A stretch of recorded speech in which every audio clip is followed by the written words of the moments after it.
Martial Peak 3460. Keesokan harinya, pagi-pagi sekali, Yang Kai merasa segar saat dia berjalan di sepanjang koridor kota suci dengan senyum di wajahnya, mengingat ekstasi semalam. Yu Rumeng memang iblis. Berbagai teknik kamar tidurnya hampir membuat tubuh setengah naganya tidak mampu menahannya. Hanya mulut kecilnya saja hampir membuatnya kehilangan kendali. Jika bukan karena fisiknya yang kuat, dia pasti sudah memohon belas kasihan dan mundur. Dibandingkan dengan dia, si penyihir Sun King Luo hanyalah seorang anak kecil di hadapan seorang penyihir hebat. Namun, satu-satunya lalat dalam salep adalah dia tidak bisa benar-benar menjatuhkannya. Yu Rumeng adalah garis pertahanan terakhir, jadi Yang Kai tidak bisa berbuat apa-apa.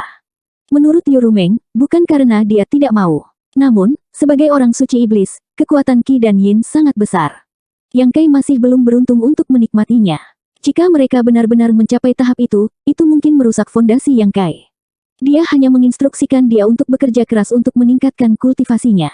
Selama dia mencapai tingkat kuasa Sein, dia benar-benar bisa mencapai kesenangan seks. Yang Kai sangat menantikannya. Ketika mereka tiba di gerbang kota, sebuah suara tiba-tiba terdengar di depan mereka. Saudara Yang, glabella Anda merah dan mata Anda penuh musim semi. Sepertinya Anda akan bahagia. Yang Kai mendongak dan berkata dengan heran, mengapa saudara Bai ada di sini?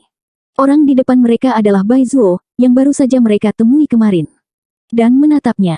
Yang Kai tidak bisa tidak bertanya-tanya, Kakak Bai, mungkinkah kamu menungguku di sini? Bai Zuo tersenyum, Saudara Yang, Anda tidak berpikir bahwa orang suci akan benar-benar membiarkan Anda pergi ke benua bayangan awan sendirian, kan? Yang Kai mengungkapkan ekspresi pengertian, Kakak Bai akan pergi bersamaku. Bai Zuo berkata, saya hanya bertugas mengirim Anda ke sana dan berurusan dengan Raja Iblis di sana. Selebihnya, Anda harus mengandalkan diri sendiri. Situasi perang di medan perang dua dunia sedang mendesak, jadi saya tidak bisa tinggal di wilayah iblis terlalu lama. Yang Kai benar-benar ingin bertanya tentang situasi saat ini di medan perang dua alam, tetapi dia takut semakin banyak dia berbicara, semakin besar kemungkinan dia akan membuat kesalahan. Jadi, dia hanya mengangguk dan berkata, kalau begitu aku harus merepotkan Kakak Bai. Kakak Yang, tolong. Bai Zuo memberi isyarat dengan tangannya. Kesopanannya membuat Yang Kai bertanya-tanya apakah dia punya motif tersembunyi. Orang ini adalah setengah orang suci. Bahkan jika dia menatap Yu Rumeng, mengapa dia begitu sopan padanya? Sepertinya masih sama kemarin. Karena dia tidak bisa mengetahuinya, dia memutuskan untuk tidak memikirkannya. Setelah keluar dari gerbang kota, Bai Zuo hendak membaca mantra untuk membawanya ke benua bayangan awan, tetapi Yang Kai mengulurkan tangan dan menghentikannya. Dia mengangkat tangannya dan memanggil kereta perang berkepala harimau yang baru. Bagaimanapun, dia tidak terburu-buru kali ini. Dia bahkan tidak tahu tujuan pergi ke benua bayangan awan, jadi tentu saja tidak perlu terburu-buru. Dia bisa memanfaatkan kesempatan ini untuk mencoba harta rahasia terbang ini. Setelah beberapa saat, rute ditetapkan. Yang Kai memanggil dan naik kereta perang bersama Bai Zuo, Li Siqing, dan Xiao Wu. Ruang di dalam kereta perang tidak terlalu besar. Itu hanya cukup untuk memuat 4 orang, dan tidak dapat memuat lebih dari 1 orang. Dia pasti harus membawa Siqing bersamanya agar nyaman untuk menjaganya. Jika dia tidak takut menimbulkan kecurigaan, dia pasti sudah memasukkan Siqing ke dalam Space Spirit Bed, menyelamatkannya dari banyak masalah. Adapun Xiao Wu, dia diperintahkan oleh Yu Rumeng untuk melayani Yang Kai. Yang Kai curiga bahwa Yu Rumeng telah mengirim Xiao Wu untuk mengawasinya dan tidak bermain-main di luar. Dia tidak keberatan dengan ini. Bagaimanapun, dia hanya seorang gadis pelayan. Meskipun dia terlihat sedikit ganas, dia dan Xiao Wu menjadi akrab satu sama lain setelah berinteraksi satu sama lain selama beberapa hari. Itu lebih baik daripada menemukan gadis pelayan baru di sana. Setelah sedikit mendesak Kaisar Qi, kereta perang berkepala harimau segera berubah menjadi sinar cahaya dan bergegas langsung ke gerbang realem terdekat. Segera, Yang Kai menemukan keuntungan dari kereta perang ini. Itu tidak perlu dikendalikan, dan rutenya sudah ditentukan sebelumnya.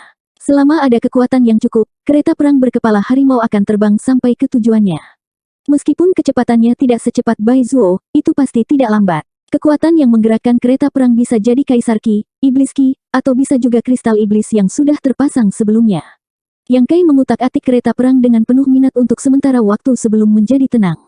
Dia menoleh ke Bai Zuo dan bertanya, Saudara Bai, apakah Anda tahu mengapa orang suci itu memerintahkan saya untuk pergi ke benua bayangan awan? Bai Zuo tidak menjawab. Sebaliknya, dia bertanya, apakah orang suci itu tidak memberitahumu? Yang Kai menggelengkan kepalanya. Dia hanya mengatakan bahwa seseorang akan memberitahu saya ketika saya sampai di sana. Bai Zuo mengangguk setelah mendengar ini, karena Tuan Suci berkata begitu, maka itu pasti. Melihat sekilas Yang Kai memutar matanya, Bai Zuo tertawa tanpa sadar dan berkata, baiklah, kalau begitu aku akan mengungkapkannya sedikit. Saya ingin mendengar detailnya. Yang Kai mengangkat alis. Benua bayangan awan akan segera menghilang. Bai Zuo menghela nafas dan menatap Yang Kai dengan mata terbakar. Aku khawatir hanya kamu yang bisa menghentikan ini terjadi. Ini akan menghilang. Yang Kai sangat terkejut. Apa yang terjadi? Bagaimana sebuah benua bisa menghilang tanpa alasan? Bai Zuo menjelaskan, hilangnya ini bukanlah jenis hilangnya yang Anda pahami. Sebenarnya, benua bayangan awan ada tidak peduli apa. Hanya saja gerbang realem di benua ini akan segera ditutup. Awalnya, ia memiliki 5 gerbang alam, mengarah ke 5 benua yang berbeda. Tetapi dalam 1000 tahun terakhir, 4 gerbang alam telah menghilang satu demi satu. Hanya ada satu yang tersisa, dan tampaknya sangat tidak stabil sekarang. Setelah gerbang alam terakhir ini menghilang, benua bayangan awan akan benar-benar hilang kontak dengan wilayah iblis. Wilayah iblis juga akan kehilangan sebagian wilayah. Jadi, saudara Yang, apakah Anda mengerti? Yang Kai tertegun sejenak, tetapi dia sedikit mengangguk. Setiap benua yang terfragmentasi di domain infernal setara dengan dunia kecil. Namun, dunia kecil ini terhubung satu sama lain oleh gerbang ranah.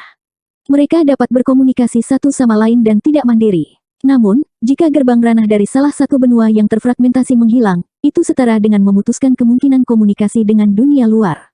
Itu akan benar-benar terisolasi. Untuk domain infernal, benua ini setara dengan menghilang. Dia berpikir sejenak dan berkata, orang suci memintaku untuk datang ke wilayah iblis untuk benua bayangan awan ini. Bai Zuo tersenyum pahit dan menggelengkan kepalanya. Ini bukan hanya untuk benua bayangan awan. Saudara Yang, Anda mungkin tidak tahu, tetapi dalam 10.000 tahun terakhir, banyak benua di wilayah iblis telah menghilang. Benua bayangan awan tidak terkecuali, dan itu tidak akan tamat. Yang Kai terkejut. Banyak benua seperti ini. Bai Zuo berkata dengan ekspresi serius, hal-hal seperti itu telah terjadi di wilayah berbagai yang mulia. Dalam 10.000 tahun terakhir saja, seluruh domain iblis telah kehilangan lebih dari selusin benua. Jika kita menelusuri lebih jauh, jumlahnya hanya akan meningkat. Ruang tidak stabil. Ekspresi Yang Kai berubah serius. Ketika dia pertama kali datang ke wilayah iblis, meskipun dia kagum dengan banyak keajaiban wilayah iblis, dia juga samar-samar merasa ada sesuatu yang salah. Baru sekarang dia mengerti di mana masalahnya. Domain infernal seperti cermin yang telah hancur. Fragmen awalnya satu bagian, dan setelah hancur, secara alami tidak dapat mempertahankan stabilitasnya untuk waktu yang lama. Hilangnya gerbang realem dan benua pasti terkait dengan ini. Bai Zuo mengangguk dan berkata, saudara yang benar. Jika kita ingin menyelesaikan masalah ini, kita membutuhkan seseorang yang mahir dalam prinsip luar angkasa. Inilah mengapa orang suci sangat menghargaimu. Yang Kai mengangguk dan berkata, saya mengerti. Jika kita ingin melindungi benua bayangan awan, kita setidaknya perlu menstabilkan gerbang realem terakhir, kan? Itu benar. Bai Zuo tersenyum. Saudara Yang, Anda harus tahu bahwa di wilayah iblis, kekuatan Sein dan setengah dari kita terkait erat dengan ukuran wilayah di bawah kendali kita. Semakin besar wilayah di bawah kendali kita, semakin banyak benua yang kita miliki, dan semakin kuat kita. Apa artinya? Yang Kai tercengang. Dia belum pernah mendengar hal seperti itu. Bai Zuo tersenyum dan tidak mengatakan apa-apa, berpura-pura misterius. Yang Kai mengatupkan giginya, tetapi dia tidak ingin membuang-buang napas. Dia hanya mengerutkan kening dan berpikir. Jika apa yang dikatakan Bai Zuo benar, maka benua bayangan awan hanyalah permulaan. Begitu dia bisa menstabilkan gerbang realem terakhir dan melindungi benua bayangan awan, Yurumin mungkin memintanya untuk mencari benua yang hilang. Ini bukan omong kosong. Dengan pemahamannya tentang prinsip luar angkasa, mudah baginya untuk menghancurkan kekosongan. Selama dia bisa menentukan lokasi gerbang realem, dia mungkin bisa menemukan benua yang hilang. Begitu dia menemukan benua yang hilang dan membangun kembali gerbang realem, kekuatan Yurumin akan meningkat. Sementara dia berpikir, Bai Zuo tiba-tiba berbicara. Yang Kai menyentakkan kepalanya. Kaisar Qi melonjak, dan kereta berkepala harimau itu tiba-tiba berhenti. Dengan deru, seberkas cahaya melesat di depan mereka. Seseorang telah meluncurkan serangan diam-diam, tetapi penyerang tidak memiliki niat jahat. Serangan tadi hanya untuk menghentikan kereta berkepala harimau. Yang Kai mendongak dan melihat sosok ramping berdiri di kehampaan 1000 kaki jauhnya. Dia memiliki sepasang sayap putih di punggungnya, dan dia melambaikan busur ke arahnya dengan sekuat tenaga. Senyum puas muncul di wajahnya. Boya, mulut Yang Kai berkedut. Dia hanya bertanya-tanya siapa yang meluncurkan serangan diam-diam padanya, tetapi dia tidak berharap itu adalah wanita ini. Kembali di Blood Arena, wanita ini telah pergi secepat yang dia inginkan, tidak memberi Yang Kai waktu untuk merespons. Namun, hari ini, dia telah mengambil inisiatif untuk menghalangi jalannya. Mungkinkah dia ada di sini untuk taruhan 10%? Dia mungkin akan kecewa. Jadi gadis ini, Bai Zuo dengan jelas mengenali Boya juga. Dia tersenyum dan berkata, "Kakak Yang, jika memungkinkan, bukan ide yang buruk untuk menjinakkannya. Dia mungkin bisa membantumu ketika kamu pergi ke benua bayangan awan." Yang Kai dengan dingin mendengus, kekuatannya baik-baik saja, tetapi karakternya tidak terpuji. Fakta bahwa dia menyukai wanita membuat Yang Kai merasa sedikit tidak nyaman padanya. Wanita ini berani melangkah ke arena darah dan berpartisipasi dalam kekacauan untuk si King Li. Jika dia benar-benar di sisinya, mungkin ada masalah di masa depan. Mendengar dia mengatakan ini, Bai Zuo tidak banyak bicara. Sementara keduanya berbicara, Boya tiba-tiba terbang dan menyapa mereka dengan sangat antusias, "Halo." Setelah mengatakan ini, dia tiba-tiba memperhatikan Bai Zuo. Dia sedikit terkejut, tetapi pada saat yang sama, dia buru-buru menangkupkan tangannya dan berkata, "Salam, Tuan." Bai Zuo tersenyum dan berkata, "Kamu mendapat masalah lagi." Wajah Boya menunjukkan senyum yang tidak wajar saat dia berkata dengan malu-malu, "Tuan, kapan saya pernah mendapat masalah?" Tanpa memberi Bai Zuo kesempatan untuk berbicara, dia berbalik untuk melihat Yang Kai dengan ekspresi serius. Dia tiba-tiba berlutut dengan satu lutut dan menangkupkan tangannya, "Setan bulu, Boya ada di sini untuk melayani di bawah Tuan." "Terimalah aku, Tuan." Yang Kai tercengang. Dia menatap kosong ke arah Boya, berpikir, ada apa dengan wanita ini?